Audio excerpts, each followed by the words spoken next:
Hi friends, good morning. இன்றைக்கு பொழுது நல்ல பொழுதாக இருக்கணும். Good morning, have a nice day, have a lucky டே. இன்றைக்கி காலையில் வரகரிசி உப்புமா பண்ண போகிறேன். எங்கள் வீட்டில் சிறுதானியம் தினம் செய்வோம்.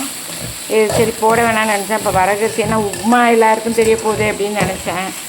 சரி, அப்புறம் வரகரிசியாக இருக்குது, யாராவது பிகினர்ஸ் தெரியாதவங்க பண்ணட்டும் அப்படின்னு போட்டிருக்கேன். இது எண்ணெய் ஊற்றி கடுகு தாளித்து, கடுகு நான் கொஞ்சம் ஜீரகம் போடுவேன். நான் கடுகு, ஜீரகம், வெள்ளை உளுத்தம்பருப்பு, கடலப்பருப்பு, வெங்காயம், பச்சை மிளகா எல்லாம் ஆஸ் யூஷுவல் உப்புமாவுக்கு கிளற மாதிரி பண்ணிடுவோம். பண்ணிவிட்டு ஆனால் நான் பக்கத்தில் தண்ணி கொதிக்க வச்சுப்பேன் ஒரு பாத்திரத்தில். அலுமினியம் யூஸ் பண்ண மாட்டோம், இன்றைக்கி ஏதோ எடுத்துட்டேன், யூஸ் பண்ணிகிட்ருக்கேன். இல்லைன்னா அலுமினியம் யூஸ் பண்ணுறதில்லை.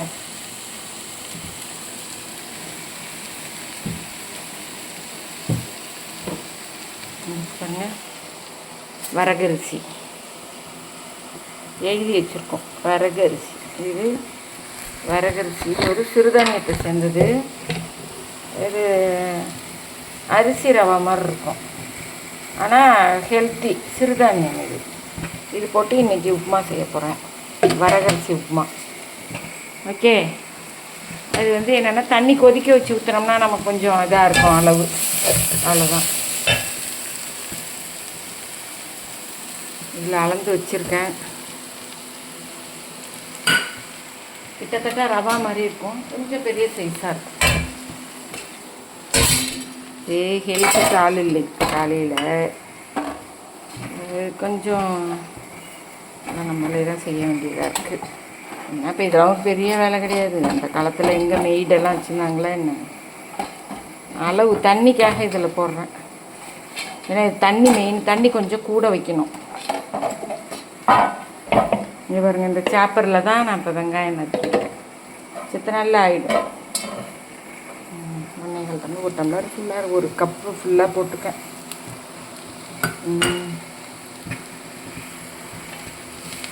இப்போ கேஸு ப்ராப்ளம் இருக்கிறதுனால நாங்கள் கொஞ்சம் இதில் பால்லாம் இதில் காய்ச்சிக்கிறோம்.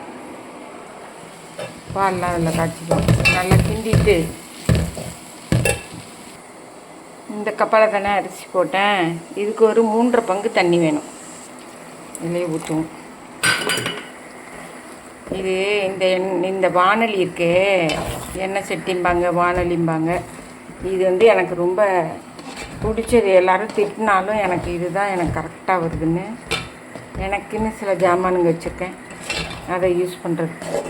நம்ம சிம்மில் போட்டு வச்சிட வேண்டியதுதான். இஞ்சி சேர்த்துக்கணும். இஞ்சி நான் இப்போ நிறைய சீவி சேர்த்துக்கிட்டேன். இஞ்சியே இந்த பாருங்கள், இதில் சீவிப்பேன், இதில் சீவி போட்டுருவேன் எல்லாத்துக்கும். இது என்னோடய ஃபேவரேட். இது அது போட்டு சிம்மில் போட்டுடணும். கொஞ்சம் கூட இன்னும் கொஞ்சம் ஒரு கப்பு கூட தண்ணி கலக்கலாம்.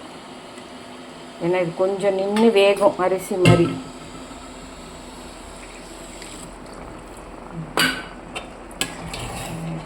ரொம்ப ஈஸி தான், ஆனால் உடம்புக்கு நல்லது, பிள்ளைங்க சாப்பிடும்.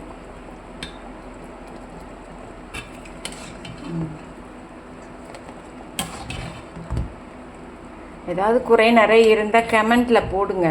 அம்மா நீங்கள் செய்யறது சரியில்லை, நீங்கள் என்னம்மா அப்படி செய்வீங்க அப்படி செய்வீங்க, எல்லாமே போடுங்க. நான் எதையும் பலனை எதிர்பார்த்து செய்யலை, உங்களுக்காக செய்கிறேன். செய்யுங்க, கட்டிலாம் உழுகாது. இது போடுறோம், போட்டு மூடி வச்சிட்டோம்னா இப்போல்லாம் கரெக்டாக இருக்குது. இது ஆப்பம் செய்வேன்னு வெல்லம் காய வச்சு வச்சுருக்கேன். சக்கரை ஆப்பம். Okay okay, ton. நான் இது முடிஞ்சோன்னு எடுத்துக்கிறேன். உப்புமா ரெடி. இப்படி வச்சோம்னா தான் கொஞ்சம் நம்ம கொழப்பாக வச்சோம்னா தான் ஆறினோன்னா பொலப்பொலப்பாயிடும். இல்லைன்னா ஆறினோம்னா ரொம்ப ட்ரையாக இருக்கும். ஆயில் நிறையா ஊற்றுவாங்க சில பேர். நான் கொஞ்சம் ஆயில் கம்மியாக தான் ஊற்றுவேன். இது இப்போ நான் ஆறினோன்னே பொலன்னு ஆகிடும். Okay, done. யூஸ்ஃபுல்லாக இருந்தால் லைக் பண்ணுங்கள், சப்ஸ்கிரைப் பண்ணுங்கள், எல்லாத்தையும் சொல்லுங்கள். Bye friends. Bye friends.